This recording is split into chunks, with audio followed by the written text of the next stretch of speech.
I never imagined the day would come when my own son, the boy I raised with my own hands, the boy whose tiny fingers once curled around mine, would be the person to break one of them on purpose. And the worst part, it happened because I refused to sign a loan his wife cooked up, a loan I knew would destroy everything I had left. When he grabbed my hand and twisted it hard enough to snap bone, all I could do was bite back tears and stay silent in the pain, because I genuinely could not process how the child I brought into this world could hurt me like that. So before I even begin this whole mess, tell me, was I wrong for refusing? Was I wrong for not caving in to pressure even though my own son stood there demanding I give him everything I had worked for? Or do you think something deeper was going on? Because I need to know, if you were in my place, would you have done something differently? I guess to understand how things reached that breaking point, literally, you'd have to know where everything started. My name isn't important, not for this story, but my role is. I'm a mother. A mother who spent most of her life taking care of her family, sacrificing everything I could to make sure my kids didn't lack what I once did. My husband and I weren't wealthy. In fact, we struggled a lot when the kids were younger. But we always believed in putting something aside for emergencies, even if that something was just a couple hundred every month. Over the years, through careful saving and a few small investments, I managed to build a modest safety cushion for myself. Nothing crazy. Just enough to feel like I wasn't drowning. It was supposed to be my retirement. The amount I'd fall back on when my hands got too shaky to keep working, when my back finally gave out and wouldn't let me stand on my feet for 12-hour shifts anymore. My son, let's call him Adil, was my firstborn, my pride. The kid who used to run to me whenever he was scared, who used to sit on the kitchen counter swinging his legs while I cooked, telling me the same stories from school over and over again because he didn't know how much I loved listening to them.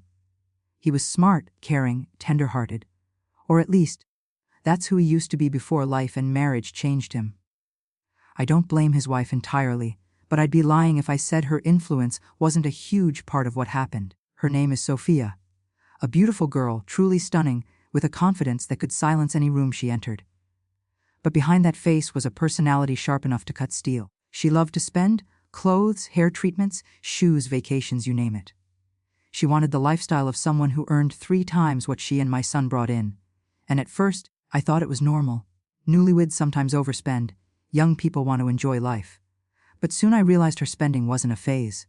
It was a pattern, a bottomless pit that swallowed every paycheck before it even landed in their account. Adil tried to keep up. He took extra shifts, borrowed from friends, and even from his younger sister at one point. But nothing was ever enough for Sophia. It got to the point where the two of them were drowning in credit card debt, late notices, and constant overdraft fees. I offered advice. I offered help, not money but guidance. I told them to cut down on luxuries, to manage their bills better. I even sat with them once to show them how to create a simple budget. But Sophia brushed off every suggestion with a wave of her perfectly manicured hand. "We're fine," she'd say. "We're young. We'll pay it off." But they weren't fine. And they didn't pay anything off. They dug deeper. Then came the day they approached me with the first favor. Not the loan request, the first push toward it. It was a Sunday afternoon. One of those days where you finally wash your laundry, air out the house, and enjoy the breeze coming in through the windows. I was folding towels when they knocked on my door. Adil looked tense, and Sophia looked determined, like she had already decided what the outcome of this conversation would be before it even began. "We need your help," she said before my son could even open his mouth.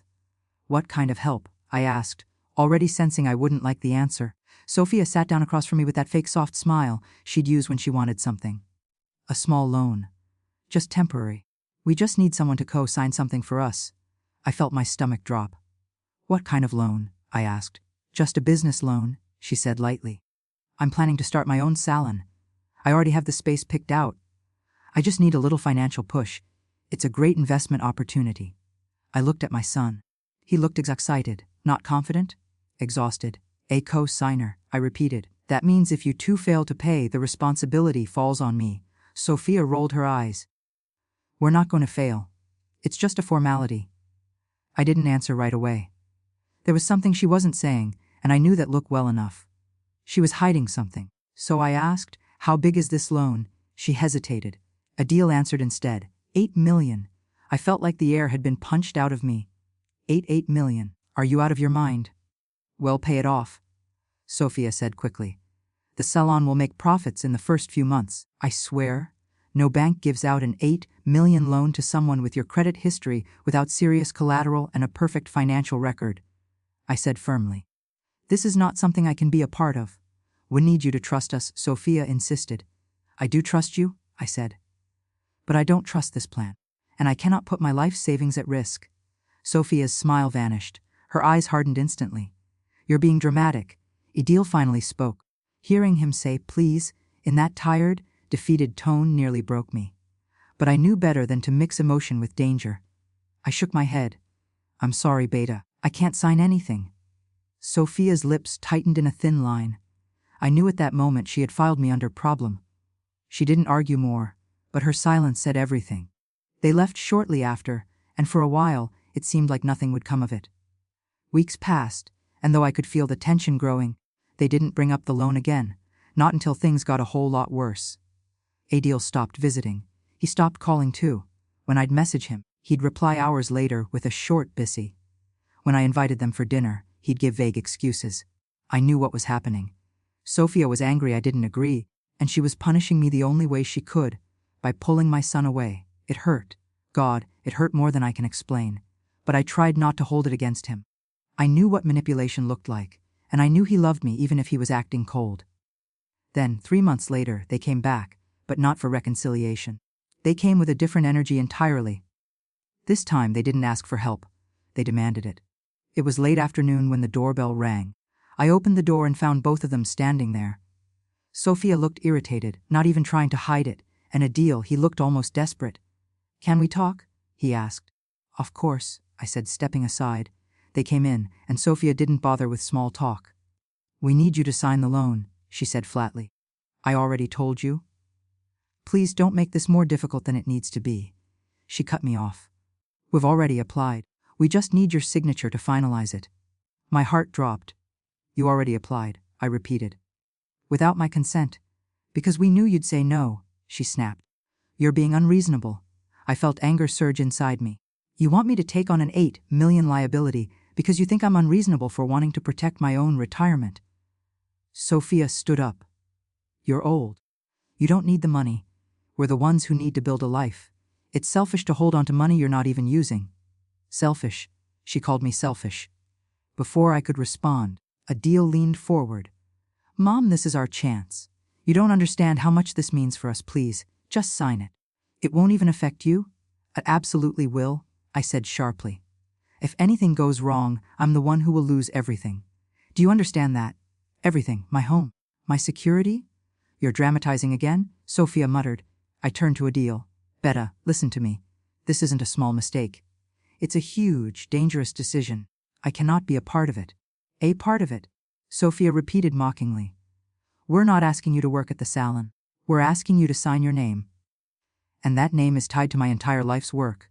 I yelled, louder than I intended. Adil flinched. That was when I knew they weren't going to leave without a fight. Sophia's face twisted with anger. You know what? Fine. If you want to be the reason your son can't build a future, go ahead. If you want to ruin this opportunity for us, go ahead. But just remember, you're choosing your money over your family. Those words stabbed deeper than she knew. Adil stood up slowly. Mom, you're pushing us away. I'm protecting myself, I said quietly. And I'm trying to protect you too. From what? He snapped. From disaster, I said. From debt. From making a mistake that will haunt you. Sophia scoffed loudly. You're paranoid. I looked at my son again. A plea. Listen to me. Don't force this. But he didn't. He took a step closer, not aggressive at first, just frustrated, overwhelmed, and tired. Then everything spiraled so fast, I still can barely replay it in my mind. He reached for my hand. Mom, just sign it. No, I whispered, pulling away. He grabbed tighter. Why are you being like this? Let go, I said. He didn't. He tightened his grip. And then, in a moment of frustration, anger, confusion, whatever emotion had clouded his judgment, he twisted my hand sharply. I heard the crack before I felt the pain. A sickening, brittle snap. And then the sharp, white-hot agony shot through my entire arm. I gasped, the sound escaping my throat before I could stop it. I staggered back, clutching my hand instinctively against my chest. My son, my own son, had broken my finger. Sophia didn't gasp. She didn't react with shock or concern. She simply whispered, "Adil, what the hell?" But not out of horror, out of panic. Because the situation had officially crossed a line even she hadn't anticipated. Adil froze. His face went pale, completely drained of color. He stared at my hand, then at my face, then back at my hand. "Mom," he whispered. "Mom, I didn't mean." I couldn't speak, not because I didn't want to, but because the pain was so blinding that my brain couldn't form words. Tears welled up in my eyes, but I refused to let them fall. I refused to cry in front of them. I swallowed hard, trying to breathe through the agony. Adil reached toward me again. "Don't," I said, stepping back. He flinched like I had slapped him. Sophia muttered, "This is getting ridiculous." I stared at her. "Ridiculous? My finger is broken. Accidents happen," she snapped. "Don't make this dramatic. Accidents happen. Accidents." No, this wasn't an accident.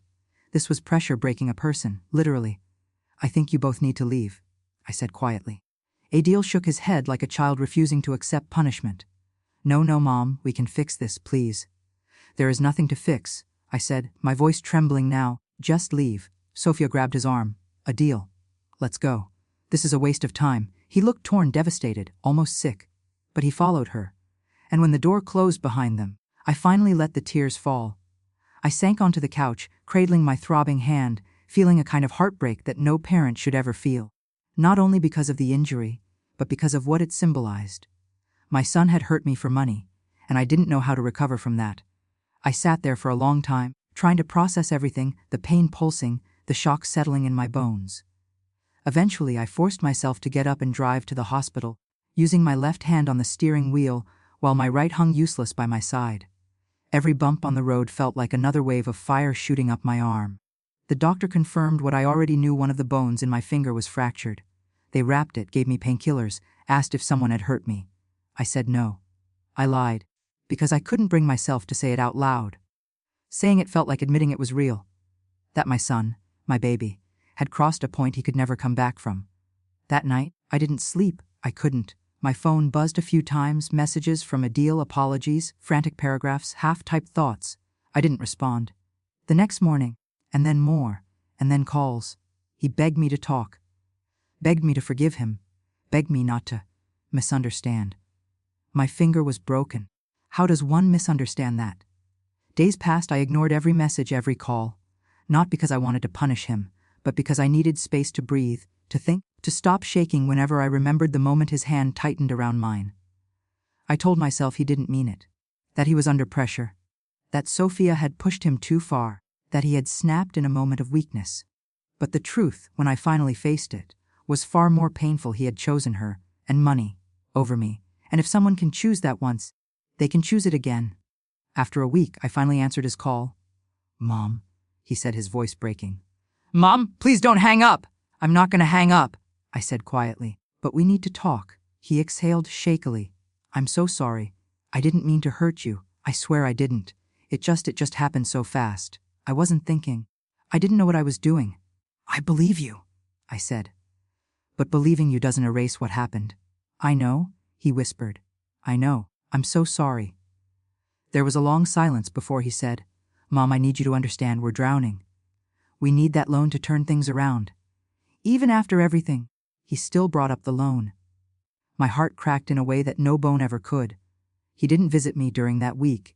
He didn't ask about the doctor. He didn't even mention my injury beyond sorry. All he cared about, even after breaking my finger, was the loan. I realized then that nothing had changed. He wasn't truly ashamed. He wasn't truly remorseful. He was scared that I'd refuse again. And he was right, I did refuse. Even firmer this time. And that refusal, well, it led to the next part of this story, the part where everything escalated even further, the part where my silence, my pain, and my broken bone were nothing compared to what came next. But before I tell you that, before I reveal how this family war truly turned into something none of us expected, I want you to think about the place I was in. I want you to tell me honestly, if you were in my shoes, with a broken finger, a broken heart, and a son who no longer respected you, what would you have done? Would you have forgiven instantly? Would you have agreed to sign just to keep the peace? Would you have cut them off? Or would you have done something completely different? Because the decision I made next, it changed everything. When I ended that call with my son, the silence in my house felt heavier than ever before, as if the walls themselves were waiting to see what I would do next. I didn't know whether to cry, to scream, or to just sit down and let the weight of everything crush me into the floor. For days I kept replaying the moment in my mind. His fingers tightening around mine, the crack, the pain, his panic, Sophia's cold stare. It was like a movie stuck on repeat, and each time it played, my heart broke in a slightly different way. I knew things would never go back to the way they once were. I knew something had changed permanently, something I couldn't fix even if I wanted to.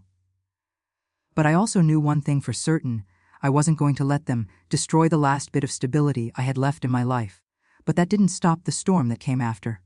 The day after our uncomfortable phone call, I heard a car pull up outside. My first instinct was to ignore it, to pretend I wasn't home. But when I peeked through the curtains, I saw Adil standing outside my gate, pacing back and forth like a man carrying a burden too heavy to hold. I hesitated for a moment before going out to meet him. His face looked drained, his eyes swollen like he hadn't slept in days, and the guilt on his expression was unmistakable. "Mum?" he whispered when I stepped outside. "Please talk to me." I folded my arms, partly to keep distance, partly to hide the lingering discomfort in my injured hand. "I already talked to you," I said quietly. "But I don't think you understood anything I said." He looked down at the ground. "I know, and I'm sorry. I'm really, really sorry. I swear I didn't mean to hurt you. I don't even remember thinking in that moment. Everything is falling apart, and I reacted terribly, and I'm ashamed of myself." I watched him as he spoke, searching his face for sincerity. It was there, yes, but something else lingered behind it: fear. Not fear of losing me, fear of losing the loan. Fear of losing whatever plan Sophia had drilled into his head. "Sit," I said, motioning toward the patio. He followed me almost too eagerly, as if waiting for any sign that I wasn't done with him completely. For a moment, neither of us spoke. The wind rustled through the plants, and somewhere far off, a dog barked. I could feel him staring at my hand, now wrapped carefully in a support brace. "You saw a doctor?" he asked softly. "Yes. Is it serious?" "It's a fracture," I said. "It'll heal." "But it shouldn't have happened." He winced. "I know. I'm sorry. I've been begging Sophia to come apologize too, but she refuses. She said you provoked her." I raised my eyebrows slowly. "I provoked her by protecting my life savings." He didn't answer. "She said you're doing this to punish us," he finally muttered, his voice barely above a whisper. "That you don't want us to succeed." I felt a bitter laugh rise in my chest. "A deal? I raised you, fed you, sent you to school, supported your dreams. That money I saved wasn't for vacations or jewelry. It was for survival, for when I physically can't work anymore. How does protecting that become punishment?" He scrubbed a hand over his face. "I don't know. But everything is falling apart. Our debts are out of control. Sophia's father won't help. Her credit is ruined. The bank rejected us twice. The salon space she wanted is going to be taken by someone else if we can't finalize the loan this month. She says this is our last chance. She says this is what defines our future." "So she wants to define your future using my sacrifice?" I asked. "It's not like that." "It is exactly like that," I said. "And you know it." He didn't argue. I took a deep breath. "Adil, when did you start thinking it was okay to hurt your own mother for a loan?" His eyes filled with tears instantly. "I don't know. I swear I don't know. I wasn't thinking. I wasn't myself." "You were exactly yourself," I said quietly, "but not the son I raised. The son Sophia molded you into." He didn't deny it, and that silence hurt far more than any words could. "I just want us to be okay again," he eventually whispered. "I want you in my life. I want you to forgive me. I'll do anything. Just please, Mom." "Anything?" I asked. He nodded quickly. "Then stop asking me for that loan. Stop letting your wife manipulate you. Stop letting money decide what kind of man you are." He froze, and I knew then that the anything he offered had limits. "Mum," he said hesitantly, "I know you don't trust Sophia. But I do. I need to support her. I need to build something with her. Build something." I repeated. "Adil, you're drowning. And instead of swimming to shore, you're letting her tie rocks to your feet." He didn't speak. "You have two choices," I continued. "Save yourself, or drown trying to save her." His face tightened, and I could tell he didn't like the truth, even though he knew it was the truth. "I need time to think," he finally said. "You've had months," I replied. He sighed, defeated. "I'll come back tomorrow. Maybe we can talk again." When he left, my heart ached not with anger, but with a crushing sadness. A sadness only a parent can understand, The kind that hits when you realize your child has become someone you no longer recognize. But things didn't calm down. In fact, they got worse. Late that night, around 11:00 p.m., I heard someone banging on my gate. I got up cautiously, looked out, and saw Sophia standing there alone, arms crossed, foot tapping impatiently like she had been waiting for me to come out. I stepped outside, keeping distance. "What are you doing here at this hour?" She didn't bother with greetings. "I don't know what you said to my husband today, but congratulations. You've made him completely useless. He's depressed, anxious, and he won't stop crying like a child. That's not my fault," I said calmly. "That's guilt." "Guilt?" she scoffed. "No, that's manipulation. And I won't let you control him." "I'm not controlling him," I replied. "I'm trying to save him." "You're trying to save him from me?" she snapped. "Is that it? You think I'm the villain? That I'm ruining his life? Are you not?" I asked quietly. Her eyes flashed dangerously. "You think you're so wise, but you're poor. You've always been poor. You think saving a few thousand makes you smart. You've lived your whole life struggling, and you want us to struggle too." I stared at her in disbelief. "I want you to be responsible." "That's not the same thing." "No," she spat. "You want him to remain your obedient little boy. You don't want him to grow up. That's why you refuse the loan, not because of control." "You're twisting everything," I said, shaking my head. "Sign the loan," she demanded. "Or I swear, I will make sure he cuts you out completely." "Is that a threat?" "A promise." I took a step back, my voice steady despite the fear rising inside me. "Sophia, you've already taken enough from him. You will not take me too." She laughed bitterly. "You're weak, and you're old, and you're standing in the way of our future. So move out of the way." Her expression darkened. "Fine, then I hope you're ready for what comes next." She left before I could respond, and true to her word, the next few weeks were pure chaos. Adil stopped visiting again. Completely. He didn't return my messages. He didn't pick up calls. When I went to their house, no one opened the door. I knew he was in there. I heard movement. But Sophia wouldn't let him answer. Then the messages started. At first, they were from unknown numbers. "You ruined our future. You're selfish. You deserve what's coming. You're a terrible mother." Then comments under my social media posts, even old ones. Insults, gossip lays. Some accounts clearly fake, some probably her friends, all repeating the same phrasing, like Sophia had fed them the lines. And then came the worst blow. One afternoon, my sister called me, her voice trembling. "Did something happen with Adil?" "Why?" I asked. "Because Sophia posted something about you. She said you stole their money. She said you were abusive. People are talking." My heart dropped. I opened my phone and sure enough, there it was. A long, dramatic post from Sophia claiming I was manipulative, controlling, abusive, and that I had stolen money from them.